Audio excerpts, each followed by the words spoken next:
jumping in. Yeah. How's it going, man? Sounds, dude, you got cops and shit. What's going on, man? Yeah, I know you got a story for me. What the fuck is going on? Let me tell you. We got 12 minutes. Spill the fucking beans. So what had happened is, we moved here like a year ago. It's a bad neighborhood. It's definitely a bad neighborhood, and nobody wanted to listen to me, you know? Right. Nobody wants to listen to me. So we moved July 4th. People were getting pretty rowdy. And over the course of the year so far, people have been like coming to the house, parking in front of the house, driving up and down the street like crazy. Mm-hmm. Like crazy, like just revving it. Yeah. Somebody got into an accident right here on this corner that we just turned. It's a double blind turn, so this guy just comes and guns it. He hit a parked car, and that parked car hit 3 other cars. Like it bounced over one, and then it turned into another car. That shit's fucked up. This neighborhood is the worst that I've ever lived in my entire life. Wait, where are we? What is We're this? in Downey. Downey. Yeah, it's not even like this is the old part of Downey. But this is closer to like Norwalk, though. Yeah, right? Well now we're actually in Norwalk. Okay. On my side of the street, like where I was standing, is Downey. Well, I live in Downey, and I live over closer to Paramount. Oh, well, you live on that. You live on the other side. Yeah. But where I live, on my side of the street is Downey. The other side is Norwalk. So there's always a jurisdiction battle between cops and how to address situations, because like I guess they have different protocols when it comes down to like people stalking you and people driving up and down and several reports. Like there's these kids. I spotted the same car drive up and down my street 3 times in the same night. Wow. So I stood outside and that guy cut by and I yelled, I was like, yo, slow the fuck down. This guy fucking hits his brakes, fucking starts revving it and shit. And the guy behind him fucking hit his brakes too. And I'm like, yo, you guys gotta slow the fuck down. It's 3 o'clock in the morning. And then they just take off. It's fucking ridiculous, yo. And I'm trying to fucking yell. I'm like yelling at a dispatch lady, like, you gotta send the cops here faster than this shit, dude. Right. These guys are fucking, it's like they're playing Need for Speed in the neighborhood. Right. It's fucking ridiculous. So nothing happens. And I'm fucking sober now, so it's like one of those things where that's just the most annoying fucking shit ever. When this started, I was getting high like a motherfucker, drinking and shit. So this shit was even more annoying, and I was getting paranoid. Now I just stand outside and I'm waiting for these guys to show up. And one day I actually put the trash can in the middle of the street, and this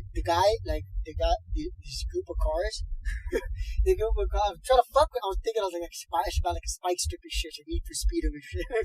And I put a trash can in the middle, like sticking out in front of the car. Mm-hmm. And the guy came and turned the corner, and then fucking honked and shit, and then turned around and went away. And that was just recently, and that guy hasn't fucking come back yet. So you're officially moved out of that place? What was? For the most part, yeah. I'm staying at the shelter anymore. Okay.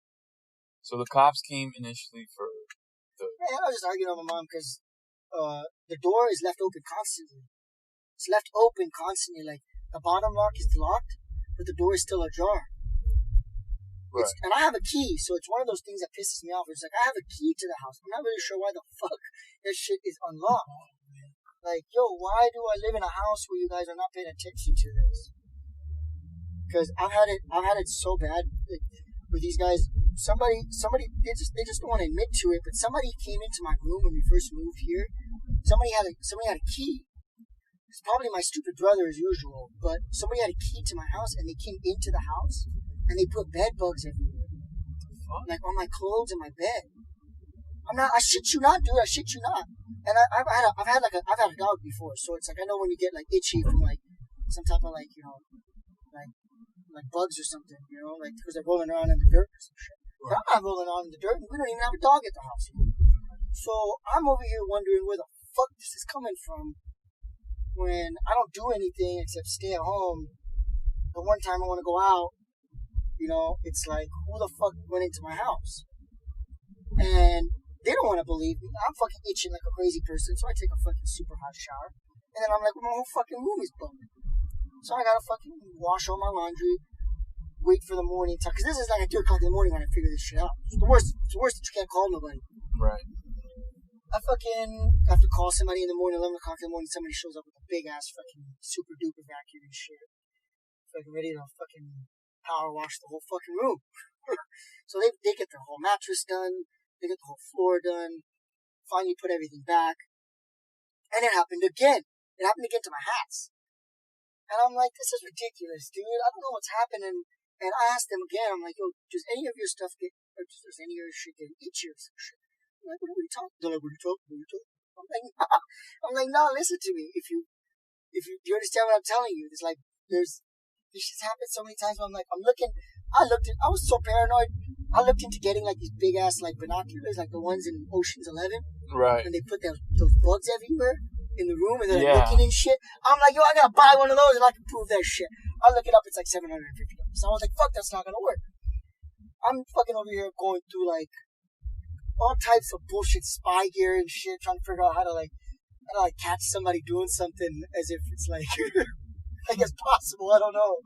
Like, I felt like an idiot the whole time, and then I just realized that I just have to go wash everything and then lock the door. So I changed all the locks, and that worked. And then I didn't change the front door lock or the back door lock, so that didn't really net anything because somebody came into the bathroom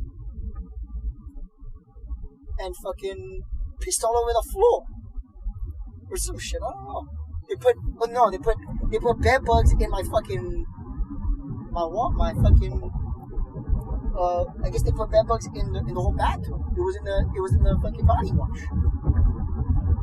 Or in my fucking soap dispenser or some shit. I don't know what the fuck to tell you, man. It's the dumbest shit I ever said. Now, you said that you were sober now. Like, yeah. That doesn't net anything, I guess. I don't know. I feel like it's because I was using, but then again, you know, some people are too close to tell the truth. So they like to lie. So I'm gonna go up there and give them some fucking grief. Maybe they'll figure out how to tell the truth. Because it's pretty obvious that I didn't give my key to anybody. And they're more in line to get smacked because they just don't want to tell the truth. It's pretty fucking obvious.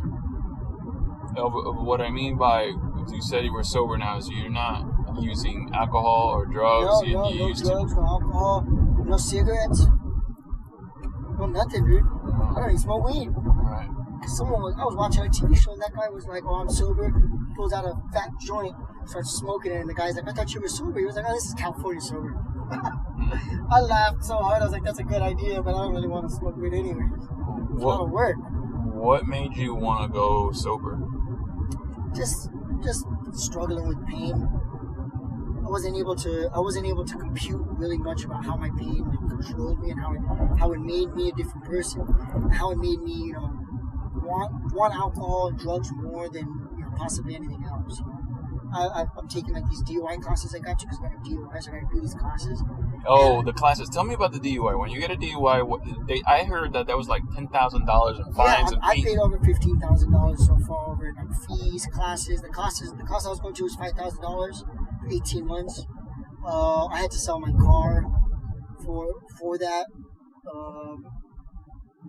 I mean, it ends up racking up a few because and then another couple $1,000s in court fees.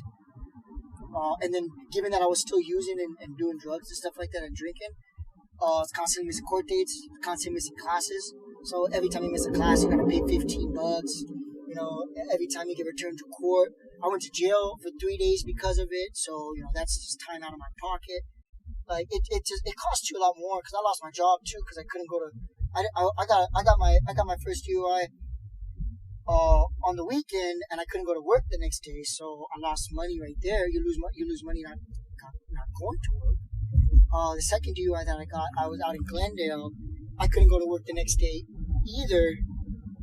So, you know, I lose money, and then I ended up quitting my job, which was probably the dumbest. And I was depressed at that point, you know. I was grieving at that point, and just a couple years ago, my dad passed away.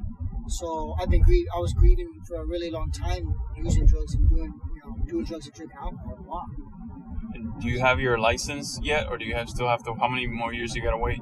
Not that long, just a few more months, hopefully, till everything's over. Now I'm doing all the classes and they're all on Zoom and stuff. Right. I'm doing AA classes and stuff like that. Keeping busy, going to the gym, and whatnot. So it's one of those things that it takes time, and it took me 3 years. It took me 3 years to truly get sober since my dad passed away. You know? But Right. it's better late than never, to be honest. And it'll never be considered late in my eyes. It's better now than never. But at the end of the day, you learned your lesson after two DUIs. It's like, dude, okay. I tell myself so many times, I learned my lesson so many times. I don't want to go out. I don't want to drink. I don't want to drink and drive. But then you end up doing it. You end up like, oh yeah, we're gonna just go here. But like, it's just one of those things where when you look back at it, it's like when you see, like, you know how they say that's like when you go from day to day, it's like nothing changed. But when you look back at it, everything's different. It's like, well, yeah, you're still looking back as if something should have changed back then when it wasn't going to be able to, because it's just that simple. Did your dad have any issues with alcohol? No, not at all. How did you get into the mindset of wanting to start a party? Where did it start? I mean, I started drinking and smoking weed when I was 15. Okay. I just turned 30 this year, or last year. Or this year. I'm sorry, this year. So I was smoking and drinking and started doing drugs, and I went through cocaine, I went through methamphetamine, I went through ecstasy, I went through LSD, I went through freaking heroin at one point. I was doing a bunch of Vicodin and pills. And you say you're married right now, right? No. I wish I was married. Yeah, but you have a girlfriend? The girl that I thought I was supposed to marry is a cheater, so it's kind of one of those things that it's like, great. So how does it work with the relationship? Does your girl keep you in check a lot of times? No, I was lying most of the time. I was lying all the time, and it always messed up my relationship. I mean, I would stop, and then, I mean, at first it wasn't really crazy like that. I was just going out with my friends all the time, not sleeping. So when we'd have to hang out the next day, or not have to, but we would plan to hang out the next day, and we'd be hanging out at a decent time, which is 2, 3 o'clock. How long have you been with her? I was with her for 8.5 years, 9 years. And then she's the one that you said that cheated? You know what? It's one of those things where it's kind of like a Snapchat cheater thing. I don't know. Okay. It was the dumbest shit, because I was grieving. Right. I was grieving, so I didn't know what to do, and I was hearing all this fucking bullshit, oh yeah, she's cheating on you. So I started going through her phone, and there's just a bunch of dick pics and a bunch of conversation. Right, and I realized after that none of it was actually that person, because my Snapchat got hacked too. And I was literally watching the conversation happen, and somebody was saving it from somewhere else. So I can't really blame that person completely. But then again, I blame Snapchat about this, because I sent them an email and I called them and I was like, dude, you guys have been hacked, because my 2-step verification is on, and I'm watching a conversation be saved and deleted at the same time as I watch my phone. What's the biggest lesson that you've learned with your relationship with the girl and the whole getting sober and stuff? Always tell the truth and always ask for help. The most embarrassing thing we can ever do, the most embarrassing thing we think we can do, but we think we can do, is asking for help, especially when we really do need the help, especially when it comes to a significant other. It's just that simple. If we ask for help, if we don't ask for help because we feel ashamed and embarrassed that we have a problem with alcohol or drugs, and we don't ask for help, it will just lead us down a spiraling path of a vicious circle. A vicious circle of lying, cheating on yourself and your spouse by not telling the truth. Well, I learned the hard way through my sister, who was heavy into drugs and alcohol at one point. And I don't know if you agree with this statement, but we came to a point where you can't help people who don't want to be helped. Of course, I was that person. Right, there was a point where she just didn't want help, and we had to let her hit rock bottom. And soon as she hits rock bottom and she goes, I want help, that's when everything starts to change. But in the meantime, my family couldn't do anything for her, because then you waste your entire energy trying to better this person, and they just keep taking one step forward and 2 steps back. Yeah, it's the worst part. It's the worst part. The thing is that she never really asked me if I needed help or if I was drugs. She was just we were always arguing about nonsense stuff. So it was kind of just all right, man. Thank you very much. No problem, buddy. The trunk. Yep.